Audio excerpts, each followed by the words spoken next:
S C Verma light wave का numerical 32. The line width of a bright fringe is sometimes defined as the separation between the points on the two sides of the central line, where the intensity falls to half the maximum. Find the line width of the bright fringe in a Young's double slit experiment in terms of lambda, small d, capital D, where the symbols have their usual meaning. तो 32 numerical हमने जो numerical 30 का ए part 31 जो value put करके से पहले किया था, और वो 32 भी उसी टाइप का है, सिर्फ यहाँ पे लाइन विड्थ वही न्यूमेरिकल, सिर्फ लाइन विड्थ इस वर्ड को इंट्रोड्यूस किया है और इस न्यूमेरिकल की एक स्टेप से हमें आगे जाना है. तो यहाँ पे जो डी दिया हुआ है उसकी वैल्यू डी होगी, इसकी वैल्यू कैपिटल डी होगी और वेवलेंथ लैम्बडा होगी. अब यहाँ पे जो इंटरफेरेंस पैटर्न मिलेगा तो इस सेंट्रल मैक्सिमा से ऐसा पॉइंट फाइंड करना है कि जहाँ पे इंटेंसिटी जो होगी वो half times the maximum intensity होगी.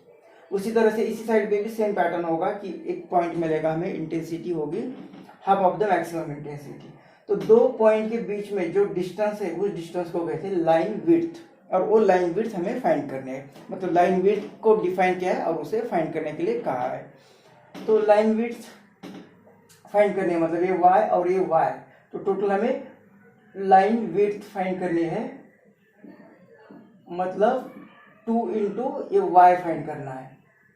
और y कितना होता है ये हमने ऑलरेडी बहुत बार डिस्कस किया है कि y होता है path difference into capital D divided by small d. और यहाँ पे हमें पार्ट डिफरेंस की जरूरत पड़ती है, और हमने कहा कि यहाँ से ये जो इंटेंसिटी है ये इंटेंसिटी दी हुई है half of the maximum intensity.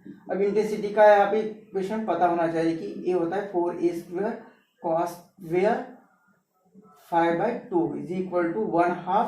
ये मैक्सिमम इंटेंसिटी होती है 4a². ये 4a² गए तो दोनों साइड का स्क्वायर रूट ये आएगा 1/2.